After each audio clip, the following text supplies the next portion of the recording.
This episode of the Mead House is brought to you by Amaretti, the ultimate manufacturer of brewers' natural infusions, craft purees, and concentrates to bring your next batch to the next level. Click on the link in the episode description below to see their full lineup of flavors. Use promo code MEADHOUSE at checkout to save 15% off your next order.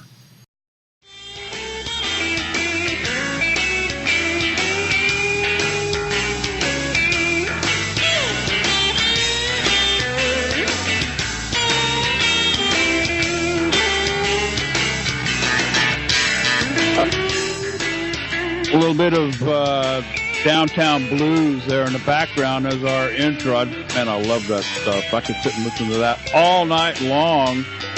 And it appears that for the second show in a row, all of the buttons have worked. Everything's working. I see levels on the volume meters. Of course, right now I'm the only one talking. So, I don't know. Jeff, you there? Just knocking on some wood, hoping this lasts. Hey, it's a Tuesday night here. Welcome to the Mead House. Once again, this is just a simple show about four simple guys making simple mead and various other things. So we just kind of sit around a table here and yak about making mead, good mead at home. So that's where you need to start. Whoops, what happened there? Is everybody still here? I'm here. Still here. I'm here. Where was I?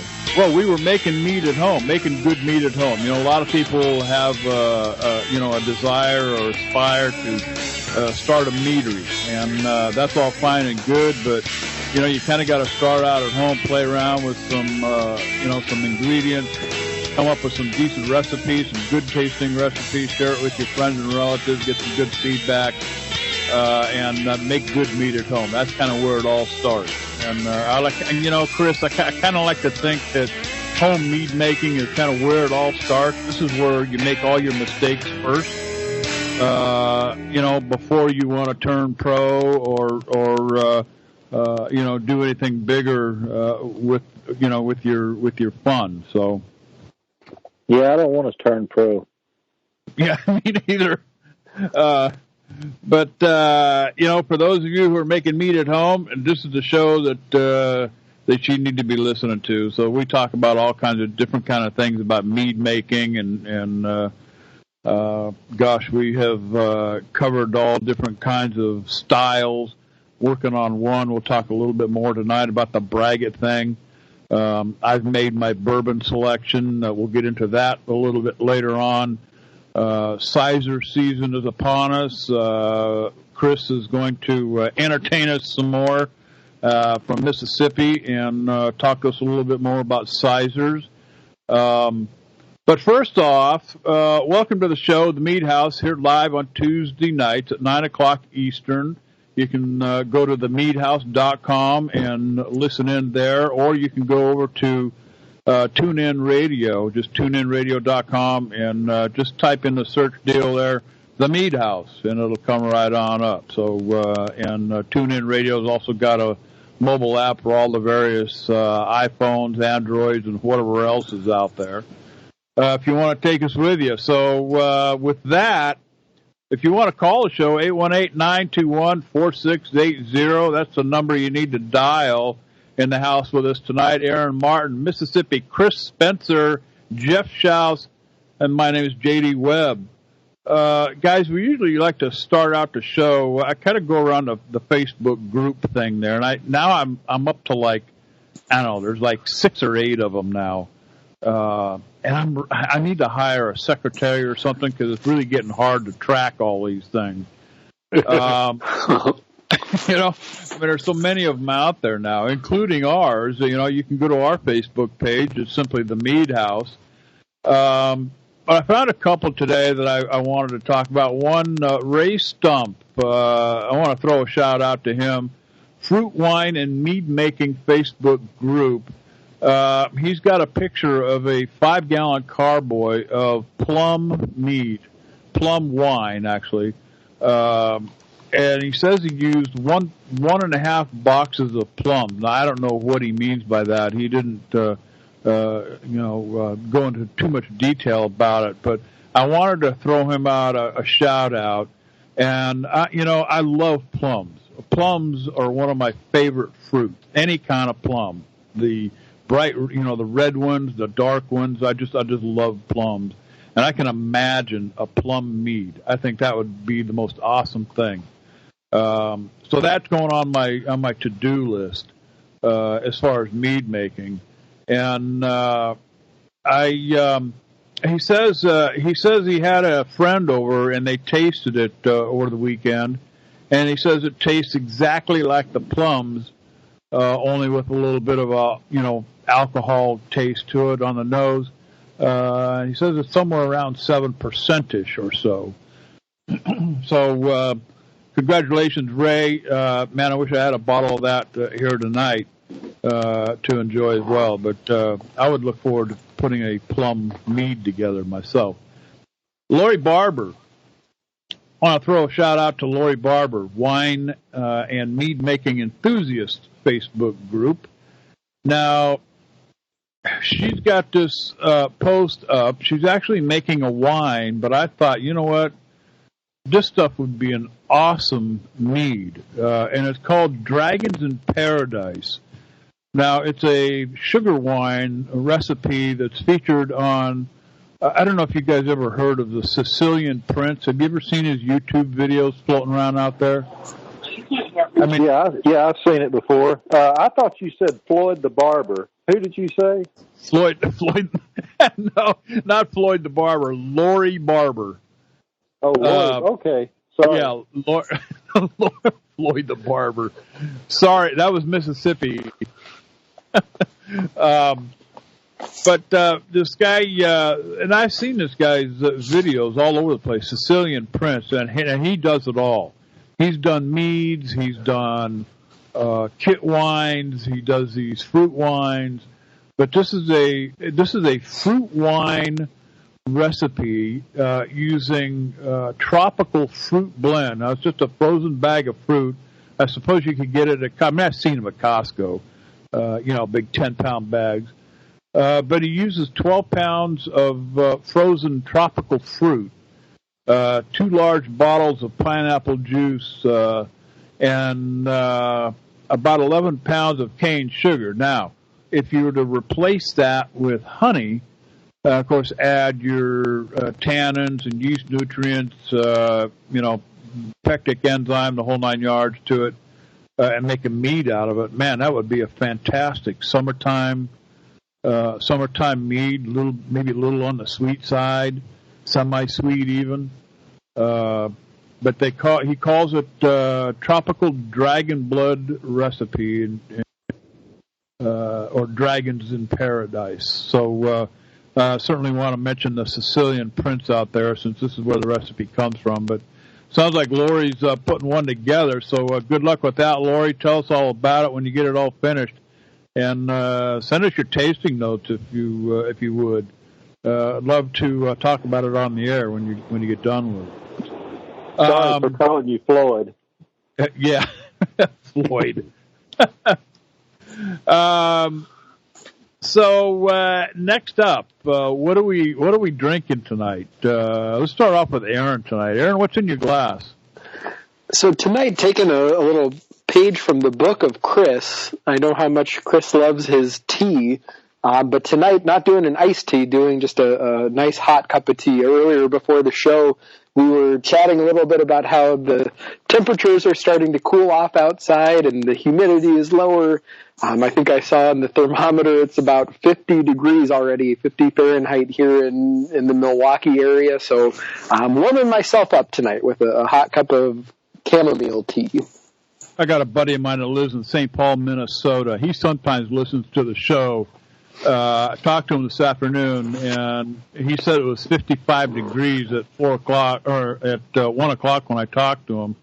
And I said, dude, it's like 95 at my house. So, but Jeff, what's going on in your cup tonight?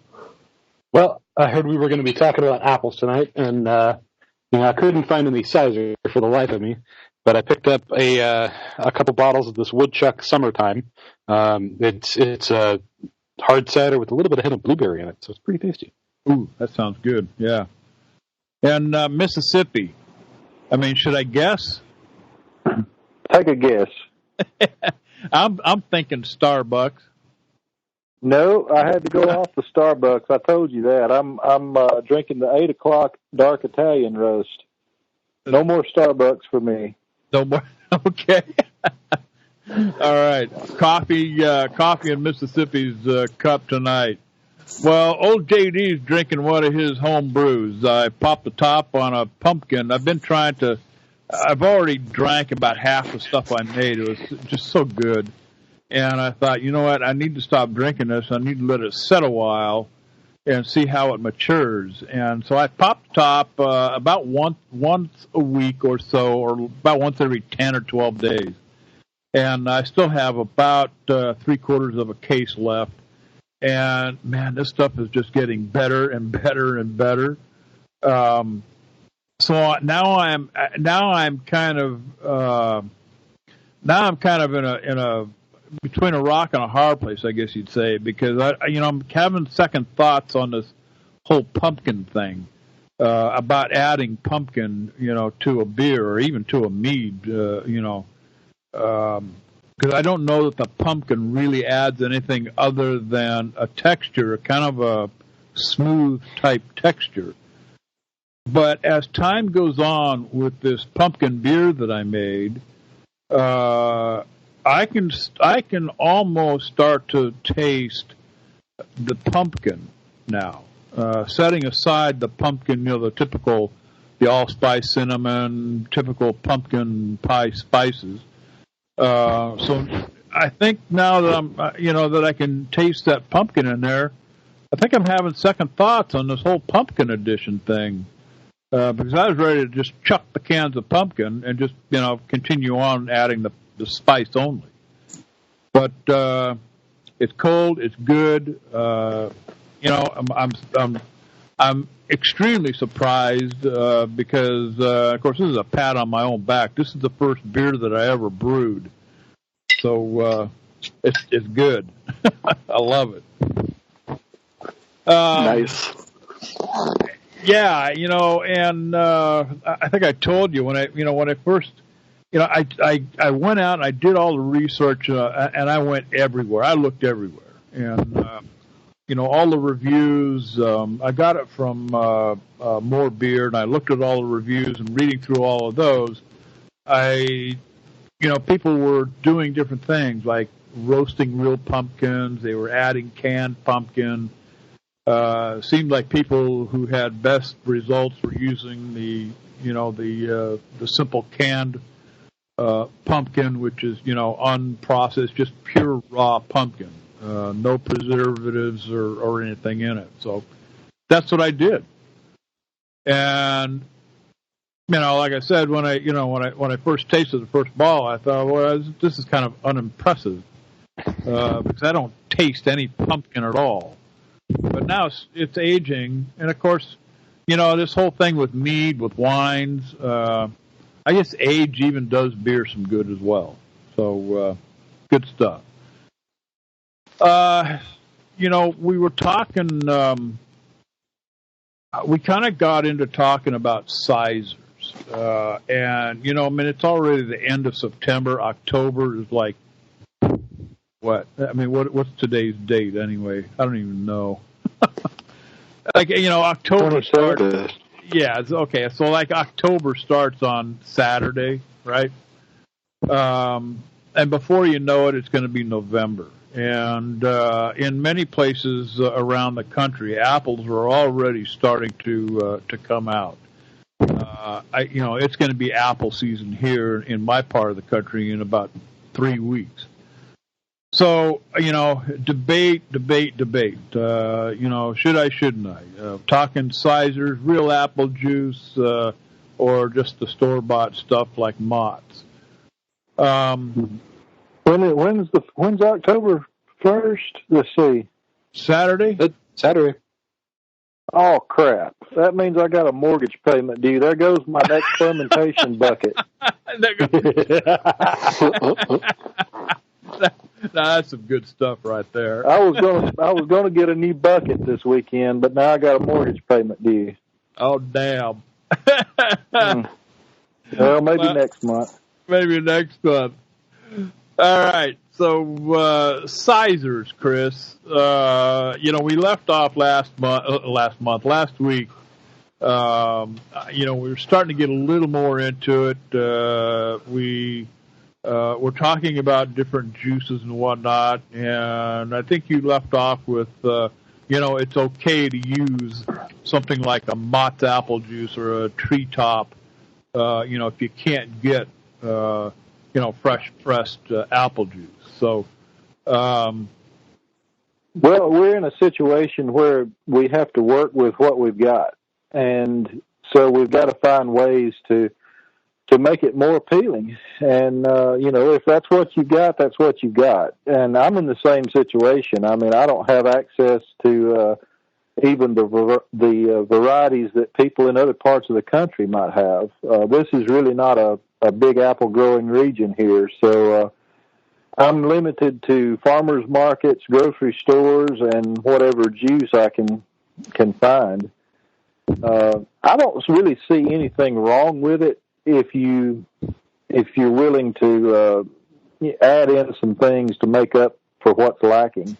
I think it would be very, very difficult to make a good straight sizer with what we have, but who knows? It might could be done.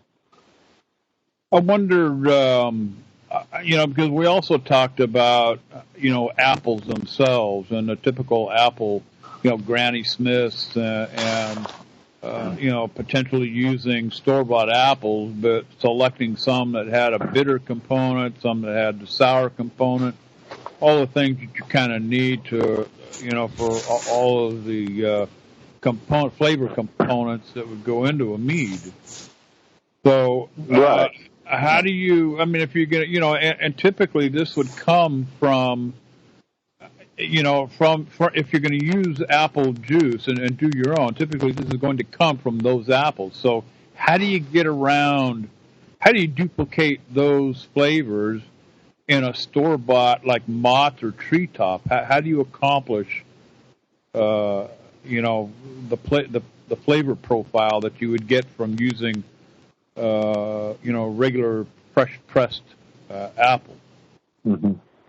Well, ideally, you would be able to get your hands on some apples that have these qualities and press the juice.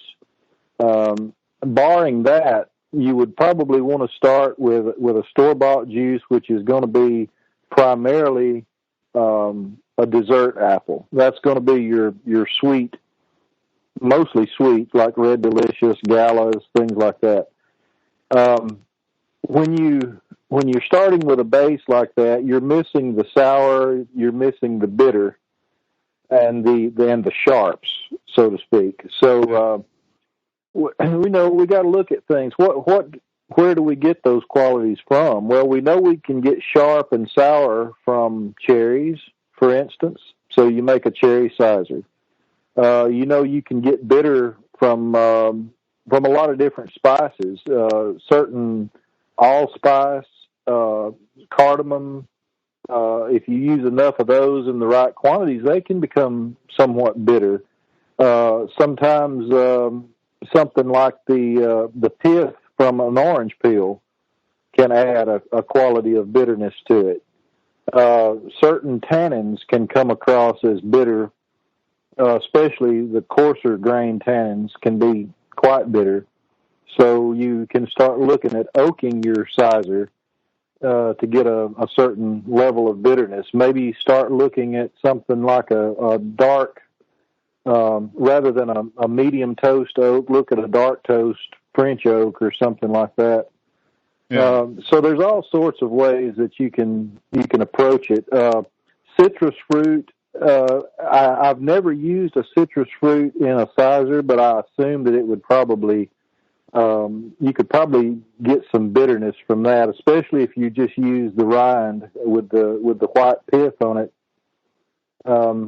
But yeah, ideally you would want to get a hold of a mix of sweet apples, something sour like some Granny Smith, and then maybe a few crab apples or something like that.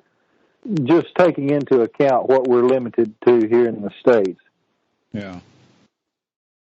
Jeff? Yeah, so there's lots of additions, yeah. I want to throw this over to Jeff, too. He's our resident judge. Is there when you're judging meads, I mean, is there a profile or is there something out there to about sizers as in the world that you live in as far as being a judge? I mean, how do you approach judging a sizer versus other meads? Or does it? It's been a while since I've looked at the guidelines for a sizer, so I would not be the person to quote that for rote. But generally, when I'm looking for any kind of a fruit mead, I want a good expression of the honey. I want a good expression of the fruit. And granted, the motts or the whatever, like, shall we call them table apples? Yeah. You get juice from these days. They may not have the depth of a bitter sharp or the bitterness you get from adding about 10% crab apple to a mix, but you can still get that apple perception from it. You can still make a pleasant mead that way. Yeah. Mm-hmm. And we can also toss in some whole apples or chopped up apples. You can get a certain amount of bitterness from the peel and from the cores, and there's a lot of components there that you can sort of take a store-bought juice and kind of build it up, So this is where your imagination has to come in, There's another approach we could take to this too, kind of along the same lines as we've been talking about with doing the braggots, because there is a line of cider making kits. They come in the basic apple cider. They come in like the cider with pear juice or fruit juice or other things like that. And when you make those, generally you have to add in the neighborhood of 2 or 3 pounds of corn sugar to get the ABV up. You could easily replace that corn sugar with honey and make a pretty decent sizer, I would think, because they've already got a pretty decent balance of juices in there for what is intended to be an alcoholic drink. Yeah, and I've seen some. I've actually seen people making ciders where they would add enough sugar and they would call it a turbo cider. And I was, get it up 10, 12% ABV, and I'm thinking, well, just add honey and you've got a sizer. Sure. Well, I think the idea is this juice will get you to about 2.5%, 3% by itself, but if you add a decent amount of sugar, you get in that 5 to 6% drinking range that most of us are looking for when we crack open a bottle. Yeah. Yeah. Well, I've tried to make a sizer one time, just a straight sizer, apple juice and honey. And with what I had available, I just didn't pull it off very well. So ever since that time, I've been making all my sizers with other additions. And, it sort of comes back to work with what you got. So if all I've got is store-bought juice, or even with what I can crush and press myself, it's still not ideal. So, well, if you're going to work with what you got, then you got to start looking at additions to make. And so, one way, like you said, buy the cider kit. Another way is just put it together yourself with what you can find. Sharp, acidic, sour components would be tart cherries, raspberries, even blueberries to some extent. You can get a certain bitterness and earthiness from blackberries. So most of the sizers that I end up making usually end up being a cross between a melomel or a metheglin and a sizer. Sure. You just really got to spice them up to sort of make up for some of those shortcomings. And I guess you end up with a Frankenstein sizer when it's said and done. Well, if it tastes good, it's all right? Yeah, it's what it's all about. It's making something that you enjoy to drink. And If you're outside of competition, then what's the point in brewing? You're making something that you and your friends and family enjoy drinking, and so who's to say that you got to set rules? Right. And we talk about categories of mead and the judging categories and stuff, but it's none of our listeners are by any means required to enter competitions or even to aspire to enter competitions. I mean, I enter competitions because I want some objective criticism on a mead to make it better. That's the only reason I do this. And if you are happy making a mead that you and your friends enjoy, more power to you. That's what it's about. Yeah, exactly. Absolutely. And I think, Jeff, as I understand it, the categories have expanded now so that just about anything you make will fit somewhere. So you can still enter a competition in something similar to an open category or something, isn't it? There's always been kind of the open or the experimental category. What they have done is expanded some other categories. So, like, as of the most recent revision, they've added a fruit and spice category instead of, like, just a mellow or just a methadone. So the apple pie spice mead or the other examples that are not coming to my mind right now, those caramel apple, those combinations of caramel apple, the chocolate orange. Oh, sure. Something involving a cherry that is not coming to me, but I had heard about the it. Malib? Thought it sounded. Malib, cherry Malib. Malib is. I think he's talking about a flavor profile, something like a chocolate cherry type. Talking about the candies. Well, no, there was a cherry and some kind of a spice that went with it. I don't think it was nutmeg or allspice, but it was kind of a maybe a sharp. Well, there's some cherry habaneros and cherry vanilla. Yeah, cherry vanilla. Cherry vanilla might have been it. But yeah, no, all these meads that were kind of that open category or that experimental category because they were a little bit of column A and a little bit of column B now have their own category because it is a pretty popular category in and of itself. So yeah, they're trying to be they're trying to keep a finger on the pulse of what people are making and what people are enjoying, so that it represents what's being made. Yeah, they kind of have to do that. Sure. A lot of these professional meaderies are coming up with some. Well, I hate to use the word whacked out flavors, but I mean, to the average Joe who doesn't know what it is, Sergio, he puts out this. I think it's called Pepino. It's a with the cucumber. And the that one, but the one I'm thinking about is the one with the not the habanero, the other one. Come on, damn it. Jalapeno. Yeah. Jalapeno. He makes one. Yeah, and I thought that was called Pepino. I might be wrong. I think Pepino is the one with the cucumber. It might be. It might be.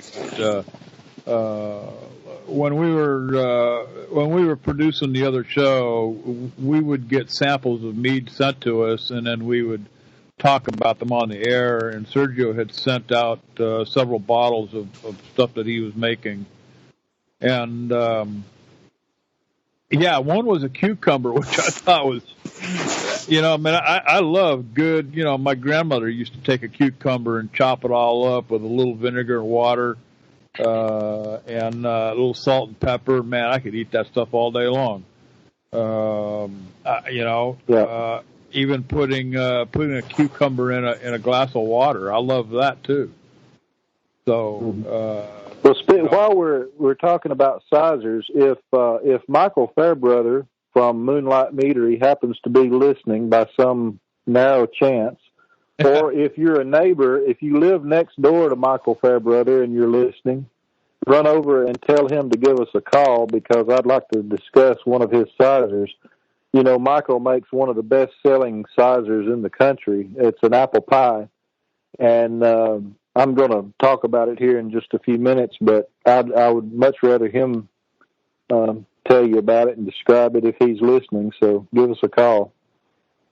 I've got his contact information, and I'll shoot off an email to him and see if we can get him to respond. But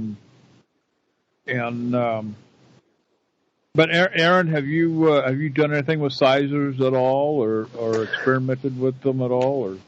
I haven't, actually. I've just been enjoying listening to the conversation here. I think sizer is definitely an intriguing style of mead. I haven't even tried or tasted a sizer, to be honest with you. So I'm definitely interested in kind of hearing the different techniques. And I think one of the things that's always been a little bit intimidating to me about sizers is kind of what we've been talking about, is that maybe the thought process that the best results really need to be obtained by getting some, fresh apples from a local orchard where, like we've talked about, getting a kind of a mix of some sweeter apples, bitter, sour, and getting a nice fresh pressed, what's the word? A cider, like an apple cider from that. So it's interesting to hear Chris talk about just going to the store and buying a bottle of Mott's apple juice and kind of going to town with that and jazzing it up a little bit with some other additives.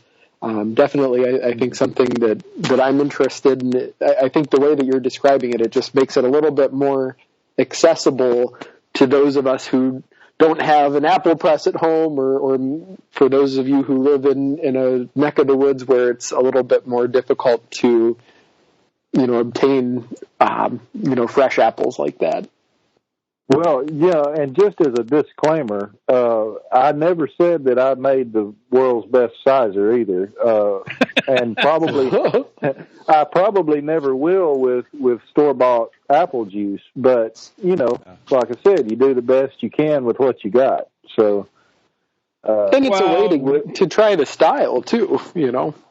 Yeah.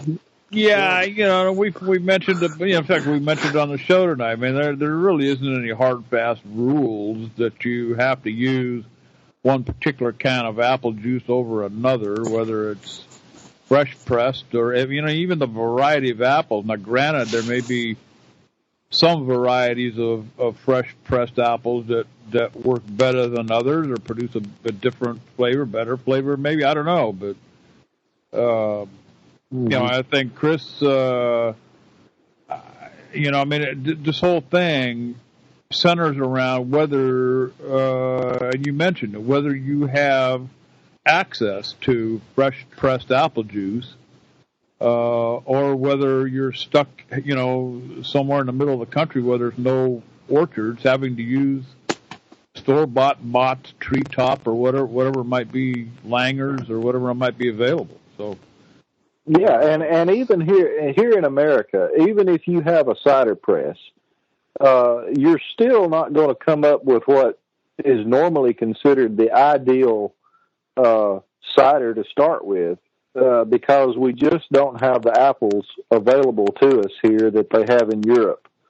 And especially somewhere like Ireland, where the cider industry is just huge. And it never went away. So there's just literally hundreds of these different varieties of cider apples. And from what I've been told, these apples are not fit to eat. These are not the kind of thing you could go and take a bite out of them and eat them. They're horrible. No, not at all. That's my understanding too. Yeah, these are, it's sort of like cooking apples. I don't really care about going and eating a crab apple, but when you cook them, they're good.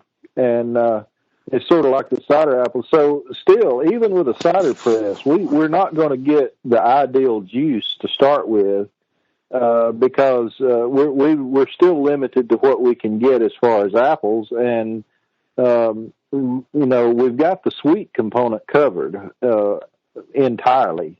Everything from Fuji, Gala, Red Delicious, you name it. It goes on and on.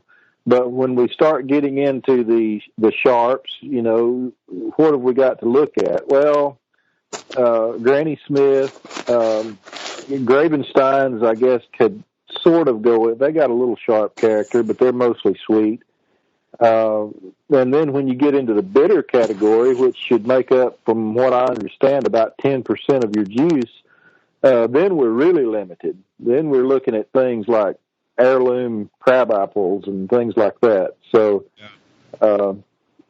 which still, they're bitter, but they're not ideal. They're not really cider apples. So, well, and that English cider, I don't know if there's limited selections at the couple of liquor stores that I go to, and I've had a couple of English ciders, and they are way different than these hard ciders that are produced here in the United States. I love them. I love them. In particular, there's two Irish ciders called, one is Magners and the other is Bulmers.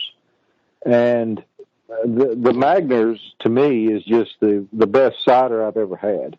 Yeah, Magners, I cannot, neither one of the three liquor stores that I go to do not carry the Magners. What was the other one you mentioned? It's Bulmers, Bulmers, Bulmers. I'll have to look for that one.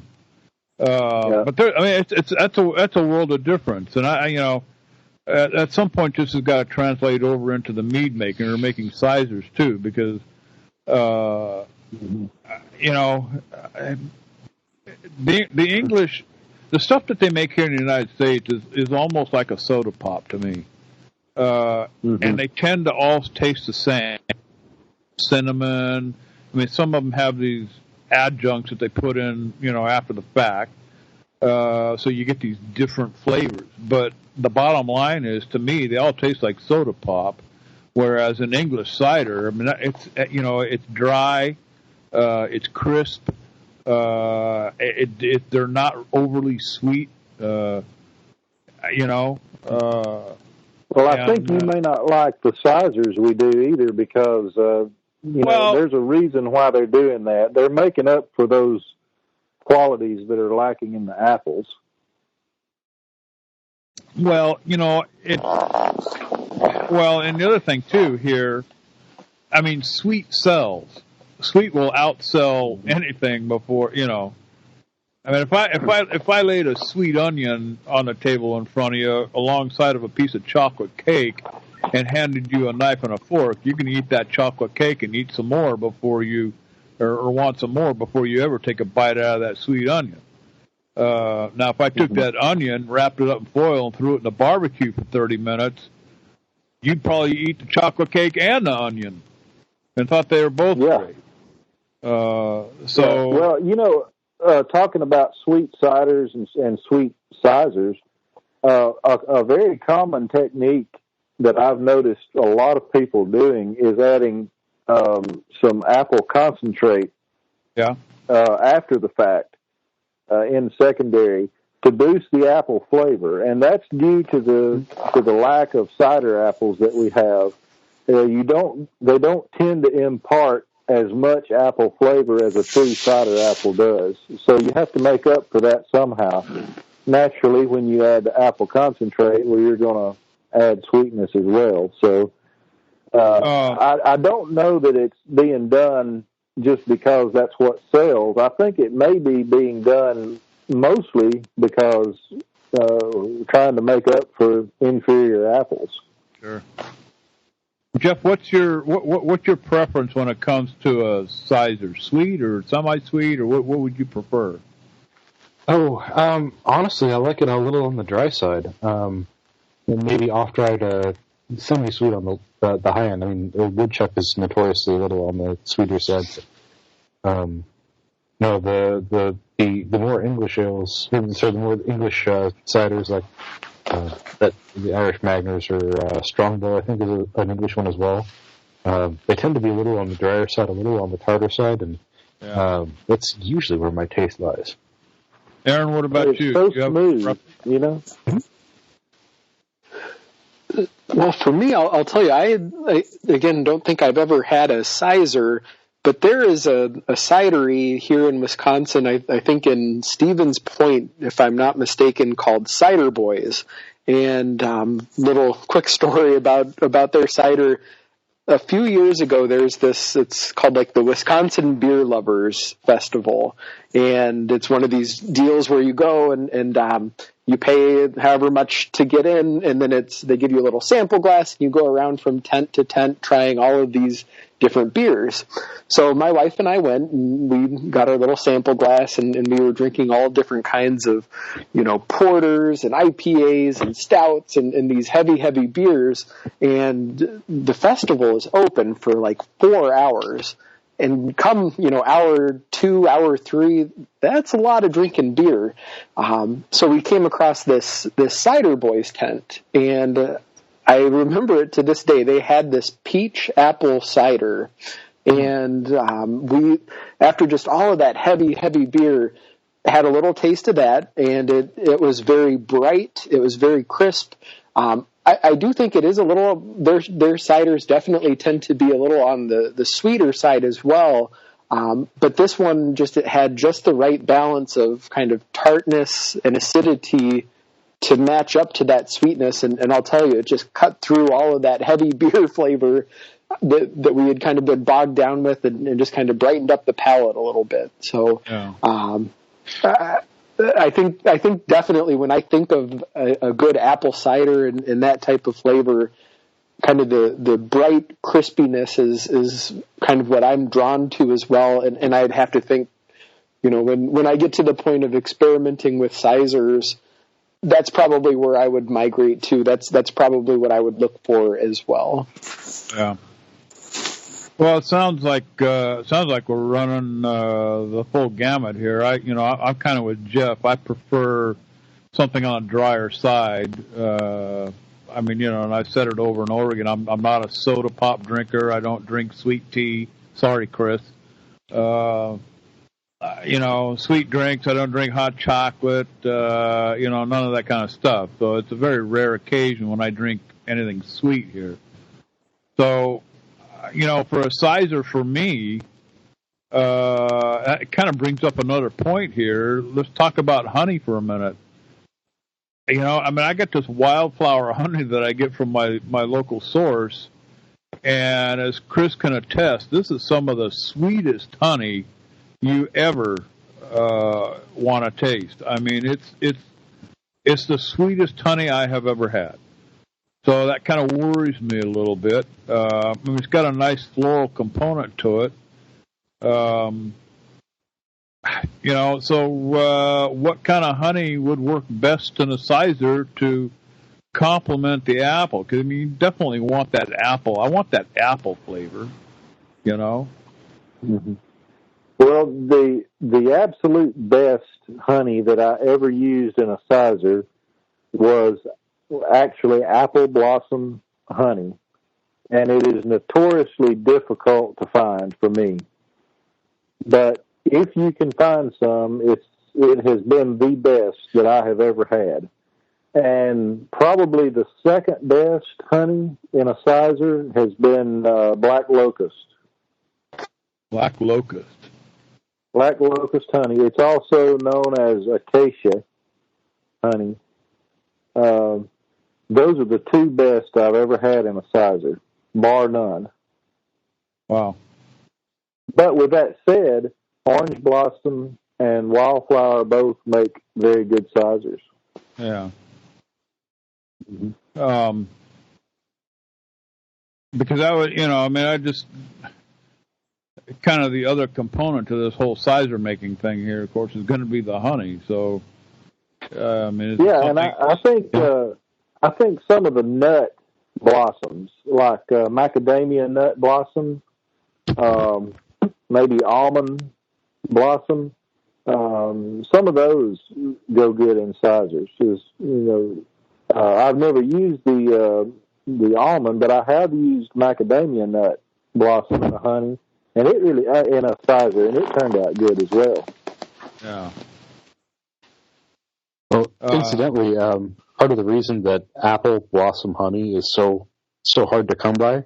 Generally, it is not honeybees that are pollinating the apple blossoms. The apples bloom a little too early in the season for that. It's actually bumblebees that do the bulk of the pollination for apple trees. Oh, there you go. Oh, I didn't know that. Yeah, so those are You can occasionally you will find some in small quantities, but it's very difficult to find in any quantity at all. Yeah, conditions have to be kind of just right for the honeybees to be up and out and getting things done at the time when the apples are still blooming. Either that, or you have to find somebody with a lot of late cropping relate to pollinating apples. I was even thinking something along the lines of a clover honey too. I kind of like clover honey. You know, to be honest, I actually have I got a barrel of some clover and basswood honey from Wisconsin that has a little bit more of an acidic aftertaste. What did you just say? You got a barrel? Well, not a barrel, a bucket. A big 5-gallon bucket. I was gonna say if you got a barrel, dude, I'm leaving tonight. I'm coming to your house with a bucket of my own. A barrel. I am not. Some of the clover. I wish I was wealthy enough to buy it. Go ahead, Chris. Most of the clover honey you find in the grocery is far from what real clover honey is like. Like a white clover honey makes an absolutely fabulous mead. Yeah. If you've never had a pure, honest white clover honey in a mead, you need to try it. It's great. But the stuff in the grocery store that they call clover honey it's very different. Yeah. So I think if I was to use something like that, I would shop online and try to locate some. Not that the stuff in Costco is bad honey. I mean, it tastes perfectly fine, and there's nothing wrong with it. But like you say, I don't think it's quite the real deal. And to be fair, it is the real deal, but it has been so blended and so processed that it's it's been made a little bit generic. Yeah, and sometimes you get them and they have that generic taste to them. Because frankly, I've gotten orange blossom honey from some of the supermarket in a little honeybee thing, and pick up a thing of wildflower next to it and bring them home, and they almost taste the same. Because they've been processed, whatever. There's a place in Texas that sells orange blossom honey to the big chain stores, and they're just a bottler is all they are. But since they haven't offered to sponsor our show, I can talk bad about them. And it's just awful. I mean, it's not anything close to orange blossom honey. Oh. If they want to sponsor our show now, we can talk about that. Yeah, we can talk about that. Yeah. So if you're paying attention down there in Texas, I didn't mention any names. No. You Mississippi, you got kind of a special project. Are you ready to divulge any more information, or at least? Oh yeah. Maybe one of actually one of those before. One of those redacted. Before we get into the special project, though, I did want to mention. I talked about Michael Fairbrother's sizer that he sells so much of, and from what I understand from talking with him, this is pretty much a year-round thing, and it's an apple pie sizer. And it's the simplest thing in the world. It's apple juice, honey, fermented, and then in secondary, it's vanilla bean and cinnamon stick, and that's it. There's nothing else, no tricks. He makes it with 71B, and he says one of the secret, I guess, sort of, is that he uses a Vietnamese cinnamon. And versus the Ceylon. Yeah, it's a Vietnamese cinnamon, and I forget right offhand the type of vanilla bean that he uses. That's why I was hoping he might call in, because he can tell us so much more about it.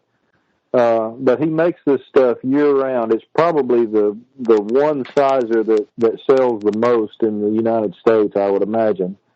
Yeah. And I mean, it is absolutely wonderful. And you know, and the funny thing is, it's the one thing that I've never made. And so I'm seriously thinking that when apple season does get here in full swing, I think that's probably going to be my yearly sizer this year, is the apple pie. Well, and vanilla beans come, you know, I mean, there's Madagascar, there's Indonesian, they come from different places, you know, around the globe, and each has their own, sometimes vastly different flavor profiles. I can't, you know, off the top of my head, I can't name them off, but there's 3 or 4 that I typically use here at the house when I make extracts with. And depending upon what liquor you use, they can impart a different, I mean, it's all vanilla. You still get that vanilla base, but the, you know, the aftertaste and the little finer profiles that you get out of it are wildly different from one vanilla bean to the next. So I could see where that would be a point. So I'll email Michael. That's the one thing that I've always enjoyed about Michael Fairbrother, is that he's so forthcoming with what he does. He will share all of his recipes, and he likes to help out home brewers. He still home brews himself, even though he's got one of the most successful meaderies in the country. So I remember him saying, but I can't for the life of me remember the kind of vanilla. But yeah, I've got this little special project that I'm putting together, and it's in the planning stages now. But we were talking about before the show that I had this beer. It's actually made here in Mississippi, and it's a pecan beer. And I was really surprised at how much the pecan came through. So I emailed this brewery, and I said, how do you get such a pecan flavor in this beer? And they said, well, you crush up pecans and you put them in. So, you know, pretty simple. So one of the things that I've always wanted to do, one of my favorite cheat meals is banana nut bread. Yeah. And especially banana nut bread that's got some spice to it. You know, nutmeg, allspice, maybe a little cinnamon.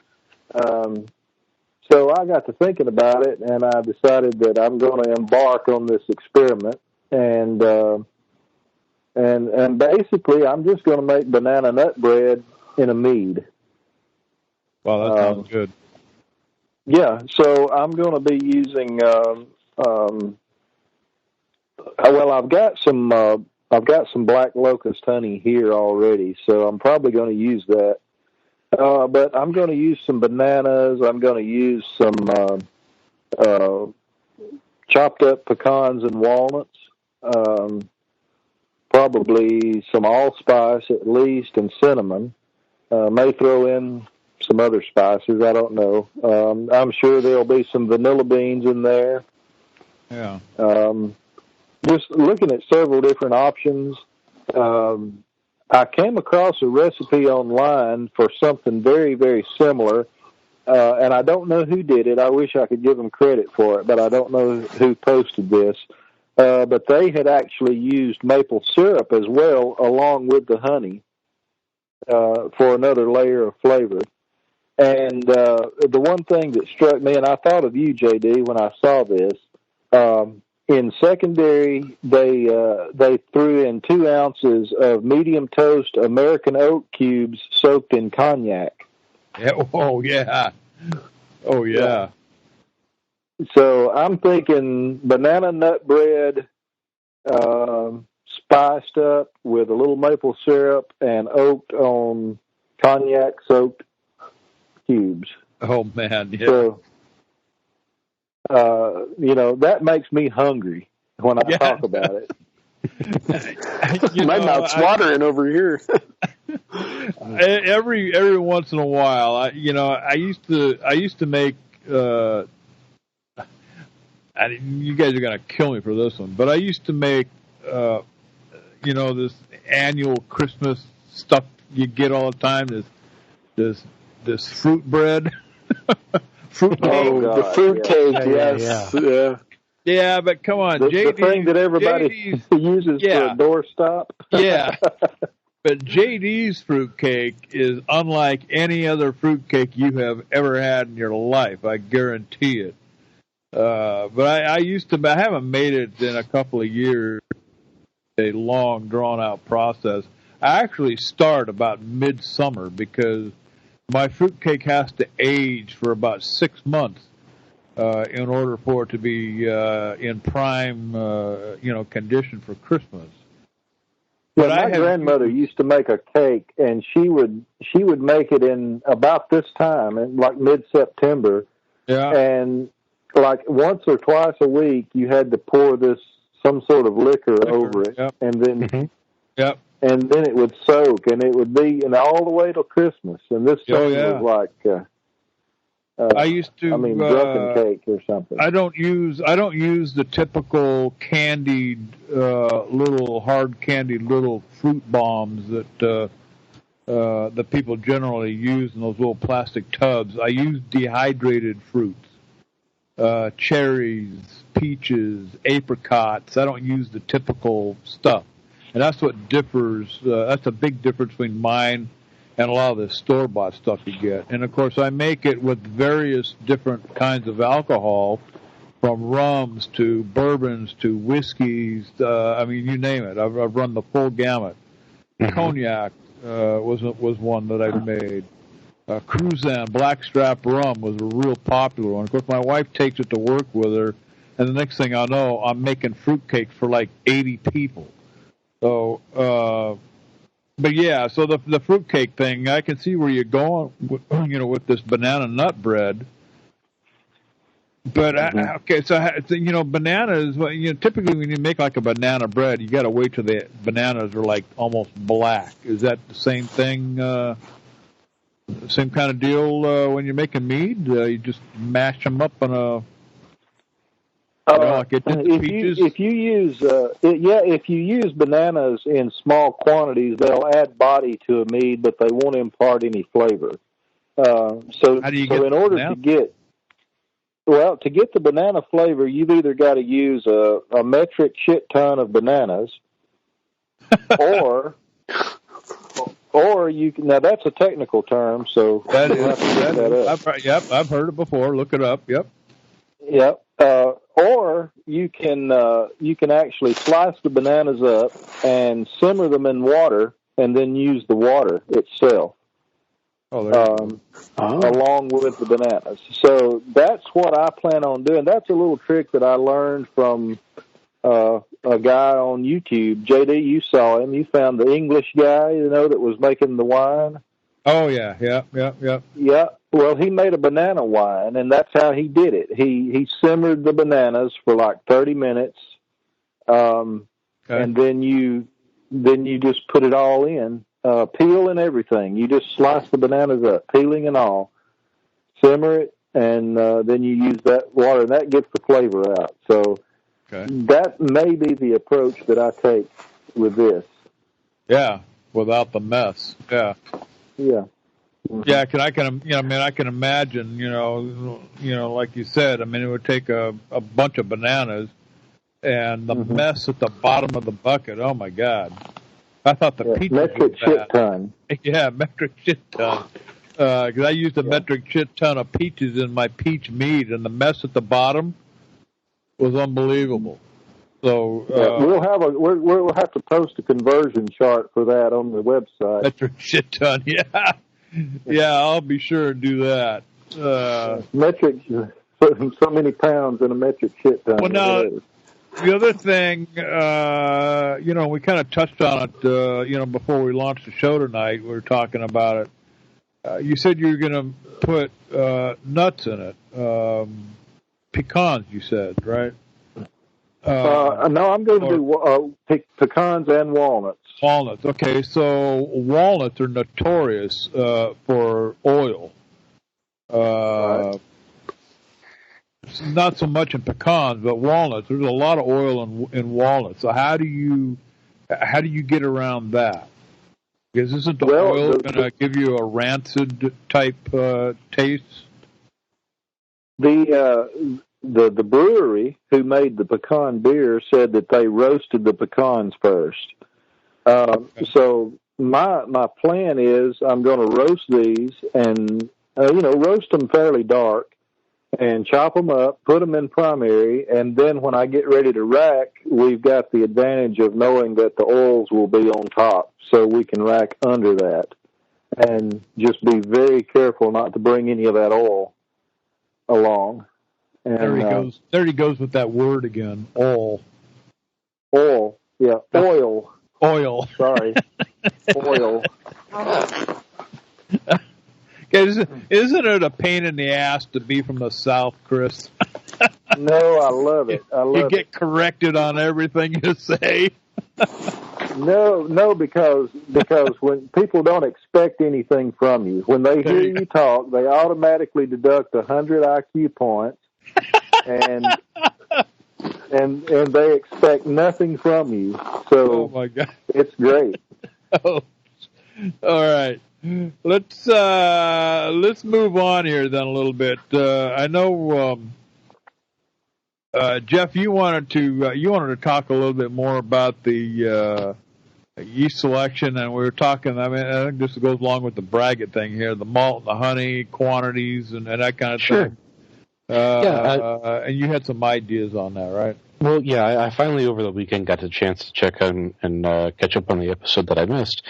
And there was a discussion as far as the quantity of honey versus the quantity of malt, and whether you wanted to cut back on the malt a little bit or add a kind of a bare minimum of honey. Yeah. I kind of wanted to throw in my 2 cents here that I thought was actually a really elegant solution to this problem for when I scaled a kit up to a braggot, because the kit gave you stuff for a 5-gallon batch. Right. And what I did was I just scaled the kit up to a 6-gallon batch. I'm sorry, I just scaled the final product to a 6-gallon batch, added enough honey to be more than 50%, and kept the malt where it was. And that actually, the advantage of that is the extra honey didn't make it too high a gravity for the yeast to take off. It kept it around, I think, 10 to 11%. And I didn't lose any of the flavor that I would have potentially compromised by reducing the amount of malt either. The dark grainy maltiness from the braggot still really showed through. So all in all, I thought that was a really good solution rather than trying to compromise one or the other. Just make a little bit bigger batch. Now, was that using an ale yeast, or did you switch over to a wine yeast? Actually, I used an ale yeast, and this is the other thing I wanted to weigh in on a little bit too. Whether you use a wine yeast or an ale yeast should really depend on whether you're trying to make a braggot that has the kind of character of a specific type of beer, or whether you're using grains to kind of bump up the feel of the mead. If you're trying to emulate a specific type of beer, you really want to use the ale yeast appropriate to that. Whereas if it's just kind of an addition to a mead, you're safe with using a wine yeast. And actually, I read a really interesting article over the weekend that compared ale yeast and wine yeast and their domestication, and it made this point that I thought was actually really clever. That ale yeasts are kind of like dogs, and wine yeasts are kind of like cats. The ale yeast come in all kinds of... Send me a link to that article. Well, yeah, that's something I got to read that. Well, I'll have to find that again. But okay. The basic gist of it is, these ale yeasts, we've domesticated them to do all kinds of different things. They're very specialized. They come in different varieties. Some of them ferment hot or cold. Some of them give you specific off flavors. Like, to make a Hefeweizen, you need a really specific strain of yeast that's going to throw those banana and clove off flavors that are just character to that style. Yeah. Whereas wine yeast, they're a little bit different, but they all kind of they follow the same basic idea or structure, and they don't really differ nearly as much as the ale yeasts have. So yeah, that was the general idea. So Aaron, I can see. I can see one of these little long-haired white pussycat sitting next to a big ugly bulldog. That's the picture I got in my mind. What yeast did you use again in that braggot that you sent me? That was D47. D47. So a wine yeast. Okay, and my only, it wasn't really a complaint. And it's really neither here nor there, but it was just a wish for a little bit more hops, a little bit more hoppy flavor, a little bit more beerish type flavor. Now, whether that would just come from hops or whatever, but okay, interesting. So, I'm still, I've got my kits ordered. I ordered the bourbon barrel beer from Northern Brewer, and I bought 2 of them. And I'm going to brew them side by side. One is a beer, the other is a braggot. The only difference between the 2 is going to be the honey. However, I'm somewhat in a dilemma with the yeast. I don't know. I guess as far as the mead goes, Jeff, it really doesn't make any difference what yeast you use, right? As long as it's honey. Well, it does and it doesn't. You get some yeasts that are a little bit more, character to white wine or a little bit more character to red wine. And you're doing a porter, if I'm not mistaken, right? Yes. Yeah. The porter braggot that I did before. I used the rye yeast that come in the activator packs? I used their Irish ale. Their Irish ale it has a very smooth character to it, and it actually has in the neighborhood of a 14% alcohol tolerance, if I'm not mistaken. Okay. So that might be one worth looking into for you.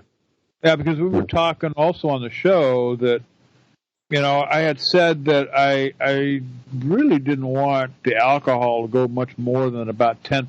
But then Chris also brought up the fact that, go full bore. And if you add honey. Make it to 51%, and whatever the alcohol comes out, that's it.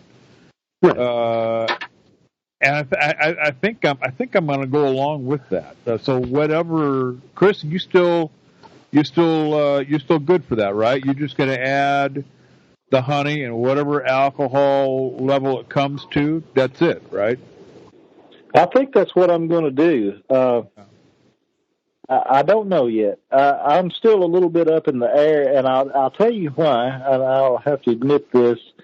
I haven't been able to really get my head into this whole braggot thing because I'm not a beer drinker. So, I haven't given it nearly as much thought as I should have. I'm probably way behind you guys. I'm thinking, actually, Jeff, you said 14% on the Irish ale. Most Irish ale yeast, I think, are about 12%. And I could be mistaken. It's been like almost 2 years now. Yeah, I think they're about 12%, but who knows what they're going to do when you start adding honey in. This is true. Everything changes. The whole game changes then. So my plan for the moment right now is let this thing go dry. We're going to take it to 12%, let it go dry, finish, and then taste it. And then I'm going to decide what I want to do from there. Yeah. I'm usually against back sweetening, but I'm working with something that I really don't know much about here. So if it turns out that it should have been a little sweetness in there or it needs it, based on the way I change the hops up and everything, then we'll just have to make those changes as we go and see what we come up with. But I'm not really so worried about the alcohol content or the ABV as just getting the right balance and good flavor. So whatever the alcohol comes out to be, that's what it comes out to be. And if it's way up there, we'll just have to put a warning on the bottle. Don't chug the stuff, That's what I was. I mean, if I start passing this out to friends and relatives, it's like, you know what, dude, you only want to drink one of these. This isn't beer, right? You just go to the refrigerator and get a couple more bottles. Just drink one. This is not beer. Yeah. Aaron, have you decided what kind of a yeast that you want to put with your braggot? You know what I'm leaning towards right now? I think I'm probably going to stick with the D47. I was pretty pleased with the results I got on the last couple braggots that I've done, and I think I may just kind of stick with what's been tried and true. Yeah. I probably need to get a hold of Patty Mackey and talk to her, because she's done this recipe, this exact recipe, and talk to her about how she put it together and everything. My concern is, if I stick with the beer yeast, because some of these beer yeasts, frankly, are kind of finicky. And when you toss in a whole bunch of added sugar, sometimes it can send them into a tizzy fit, and they don't know what the hell to do. So, Patty seemed to think that the honey in the higher gravity might cause some problems with them stalling. Yeah. But my experience, very limited experience with beer yeast, has been that they actually end up way overshooting in a honey must what they normally would in a beer must. So, I don't know who's going to turn out to be right here. Yeah, and then there's the other thing that we had talked about too, or I think she brought it up, was step feeding the honey. But how much, how often? I mean, you get into that too. Every 2 points on the hydrometer, every other day on the calendar. I mean, how do you go about this step feeding the honey into your must without? I would approach that by gravity. If I were going to do it that way, I would definitely go by gravity. And I haven't ruled that out on mine yet. But I think the Irish ale yeast is going to handle it just fine. I don't think it's going to be a problem. Yeah. Well, the Irish ale yeast is pretty hardy. So. Yeah. Mm-hmm. Well, as far as my recipe goes, like I said, it's a bourbon barrel porter. Someone from Northern Brewer, and a lot of positive, tons of positive reviews on this beer recipe. And, as I said, I'm doing side by side. Right now, both my fermenters are empty. Shame on me. I'm going to do them side by side. One's going to be a beer, and one's going to be the mead. My dilemma, was my big dilemma, more than the yeast, was what bourbon do I use? Okay. And that's a real. I mean, it almost gave me headaches. Okay, because I love bourbon. I love a nice bourbon. I love a good bourbon. I love whiskey. And when a guy goes out and makes good whiskey, it's not meant to put in a glass with a whole bunch of other crap and suck it down through a straw. I like my bourbon and my whiskey the way God intended man to drink it, straight up in a proper glass at room temperature. So my search started, about a little more than a week ago. I jumped online and I got calluses on my butt sitting here for hours, going through all the Whiskey Advocate and all these different places, looking for the proper bourbon, okay? And I settled on two. Of course, I worked myself into another dilemma because which one of these two I got sitting on my desk am I going to use? So damn it, But I selected Evan Williams single barrel 2007 vintage. Has some pretty good reviews. It's a very nice bourbon, very smooth. Oh man, the stuff is so good. And then I settled also on Eagle Rare, which is made by Buffalo Trace. Now I love Buffalo Trace. A nice little sip of Buffalo Trace before I go to bed at night is, that's a godsend. That's like having dessert. This Eagle Rare is phenomenal stuff. And these are all under $30 a bottle bourbon. Keep that in mind, okay? So we're not talking using expensive bourbons here. So now I've got this dilemma, and they're both fantastically good. The Eagle Rare is although it has rye, the mash bill doesn't have a lot of rye in it, and consequently, it's not a harsh bourbon. And if you know anything about bourbon, pay attention to the mash bill because that'll tell you a whole lot about the flavor profile that you're going to get before you even take a sip. Typically, the wheat bourbons are going to be a little on the smoother side, a little lower in the alcohol, and which consequently makes them a whole lot smoother. Whereas the bourbons that are made with a heavy rye mash bill tend to be a little more harsh. They're going to be your higher ABVs, your higher proofs, 100, 120, on up. So I wanted, my selection, I wanted a bourbon that was going to be smooth and not be overly harsh in the beer or the mead. And so these two selections, the Evan Williams single barrel 2007, these are both around 10-year-old bourbons. And they're both very nice. So that's my bourbon selection for my bourbon barrel project. So, typically Maker's Mark is what everybody uses. Well, I don't care for Maker's Mark at all.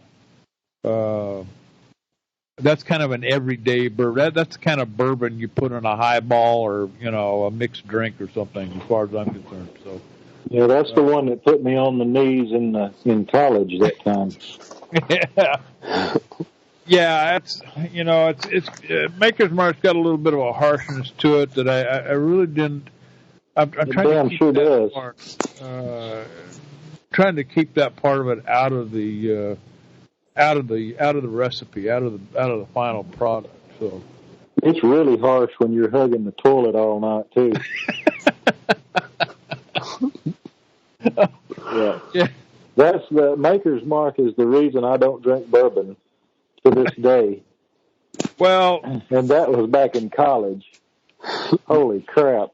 You should get a bottle of this Eagle Rare.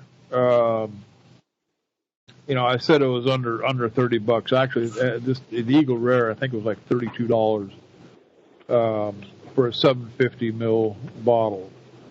Nope. Oh, dude, this stuff is so smooth you won't even notice it going down. Dude, after that event, when I smell bourbon, I start to irp. I start to irp when I smell it. Oh my God, poor guy. Yeah, I'm telling you. Listen, I'm not getting into details, but just trust me, it was bad. Well, that being said, about with your braggot, I know Jeff's already got his rolling. Any special ingredients? Obviously, I just named two of mine, the bourbon. But Aaron, any special ingredients you're tossing in the bucket with your braggot? Nothing that I would say special, but one of the things about this recipe that really jumped out at me is just what looks to me to be kind of an insane amount of hops. And again, the recipe that I'm putting together here is for a black IPA. And this particular recipe calls for a total of 6 ounces of hops. So during the boil, there's 5 ounces added at that point. So there's, 1 ounce of Summit. That goes in for the full 60-minute boil. Another ounce of Chinook for the last 15 minutes, an ounce of Centennial, 10 minutes, ounce of Cascade at 5 minutes, and then 1 final ounce of Centennial right at flame out at 0 minutes, and then an additional ounce of Cascade to dry hop. So that's a lot of hops. Wow. Yeah. So I thought I was going heavy. Because mine has got a total of 75 IBUs. So I thought I was going heavy, but I think that's got it beat. Yeah, this has got to be up there. I need to plug this into the what was that, mybeer.com, or Jeff, you were telling us about that IBU calculator. I got on there and played around with a little bit, but I'm not sure what. Brewer's Friend, maybe? Brewer's Friend, yeah. Yeah, there are a few of them out there. And I'm pretty sure they all do a pretty good job. I'd be interested to hear what IBUs you come up with, because like Chris's 75 is in the pale ale range all by itself. Yeah, I'm just pulling up. Maybe this kit has some information on there. It's basically modeled after the Northern Brewer Black IPA kit. So I'm going to pull that open and see if it lists out. But if not, I'll come back for next week with the calculation on what the IBUs are looking like here. Mm-hmm. Yeah, I'm sure people blow 75 away all the time in beer, but I was thinking, trying to preserve some honey character, I think 75 is getting a little bit on up there for me. I don't know. We'll see. I tried a hop session mead this weekend, and I think my IBUs were somewhere around 23, where hops were supposed to be the main character. So, granted, it's a light beer, or not a light beer, light mead, and I was trying to go for more of the flowery hops, but that's pretty up there. Wow. Well, yeah, any on your braggot, Jeff? Did you add anything special? Any special ingredients? Anything out of the ordinary, extraordinary, extraordinary? Well, that remains to be seen. I'm actually transferring it to secondary after we get done with this call here.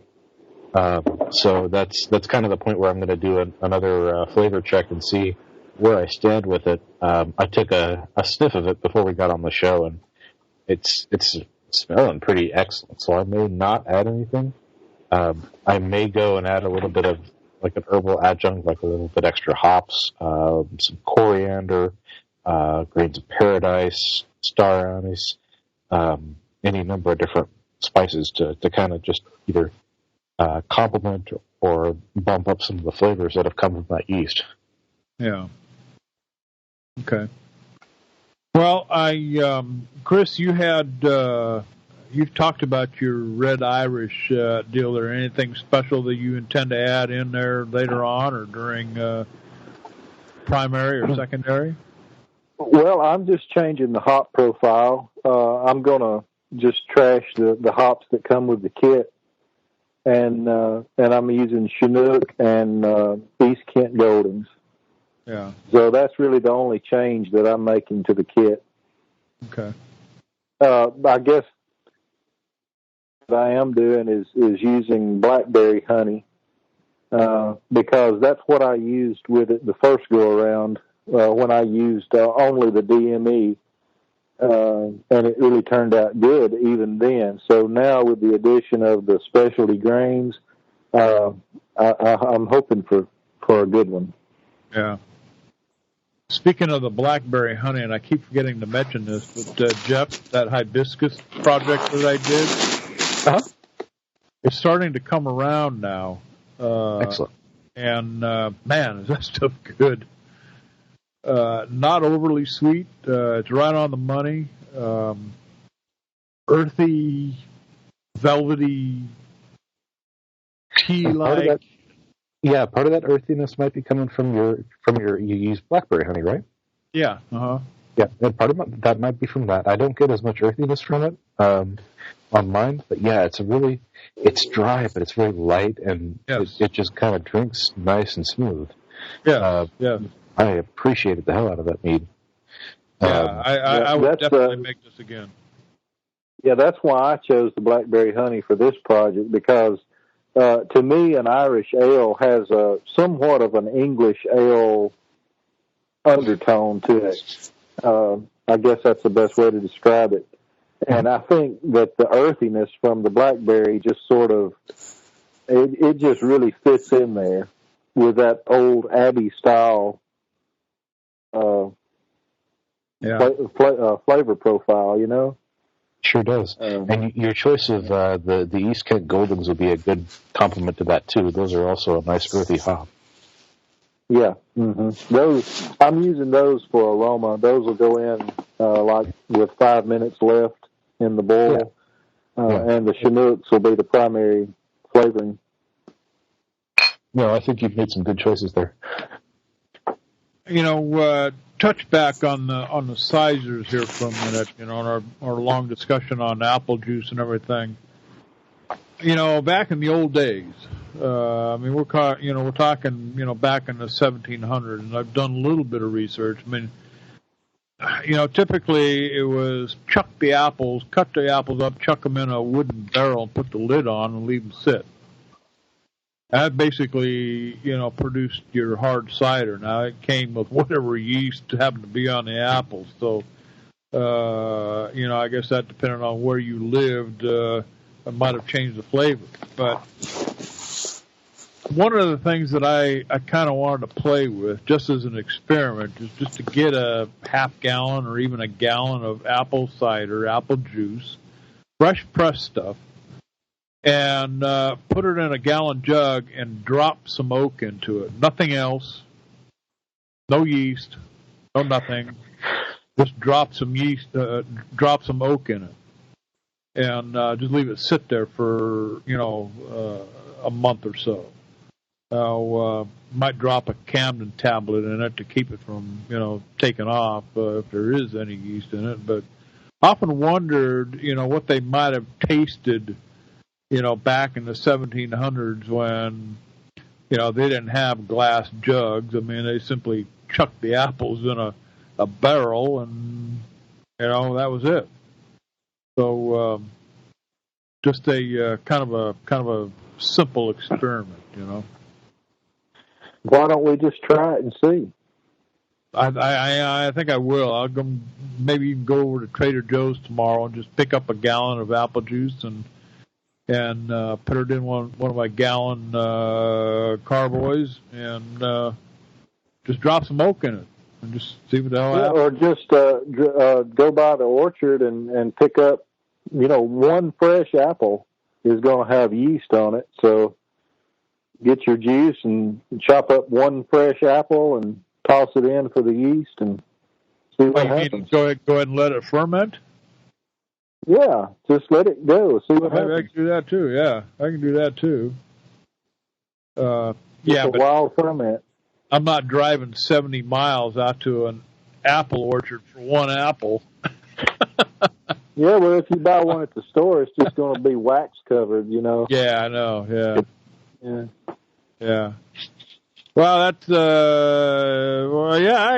that might be an interesting experiment too. I just might do that. Maybe I can talk the wife into going out to.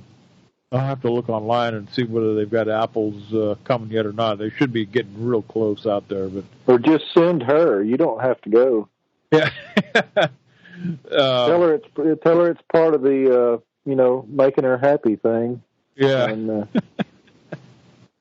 no, I'm afraid I'll have to go with her. But yeah, maybe I'll just do that. Maybe I'll just like I say, cut up an apple and put it in there and go ahead and let it ferment. See what happens. Drop some oak in it and see what happens. I want to drop the oak in right from the start because that's the way that it would have done. In a hundreds. So yeah. Well, I mean, if you want to find out what they had, that's the way to do it. Just throw it all in and let it go. Yeah, I think might be interesting. See what it comes out. Comes out like. So. Yeah. The other thing to understand here is that when people were doing that an age and a day ago, they were kind of at the mercy of whatever yeast took off and whatever yeast did best. So some years were notably better than others. You may have an off year. You may have a great year. Yeah, that's true. Absolutely. Yeah, and people back then were a lot tougher than we are now, so they could drink probably stuff that we couldn't drink. Well, yeah. And you being an alcoholic, you're picky anyway. Yeah, I got a cast iron gut anyway, right? Yeah. But you're picky. You know. I am. You know what you like. So back then, it was kick your boots up in a saloon and deal the cards and drink whatever was there. So, well, when it comes to my bourbon too, I've had some $100 a bottle bourbons that don't taste any better than $25 bottle bourbons. So.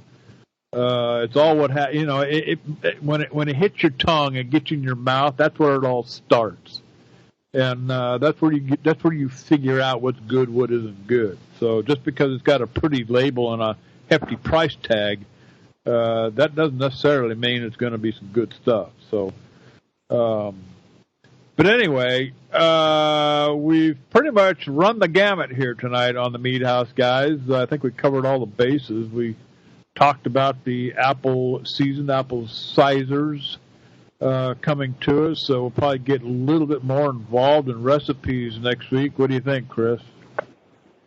Yeah, maybe so. I think it's getting close to time. Yeah. I think we need to, if we're going to do this braggot thing, we need to get that in primary and get it going. So that's probably going to be on the order for this week to get that going. Because, I only have that one bucket. Yeah. You want me to call your wife and see if she'll advance you your... No, we'll wait. We'll approach that a different way. Oh. Ryan Richardson, he's going to join us next week, guys. I know Aaron doesn't know who this is, but Aaron, we had a guy call the show last week. And, oh no! I missed the first caller. Well, he one of the first callers, for that matter. Yeah, and he had a lot of good stuff to talk about, and we asked him if he wouldn't want to be a part of the show, and he said, "Hell yeah!" So he's going to join us as a regular here on the Mead House next week. Ryan Richardson, we're glad to have him on board. I know he's going to check the show out here tonight. So, Ryan, I sent you an email today, bud. We'll be talking this week for sure.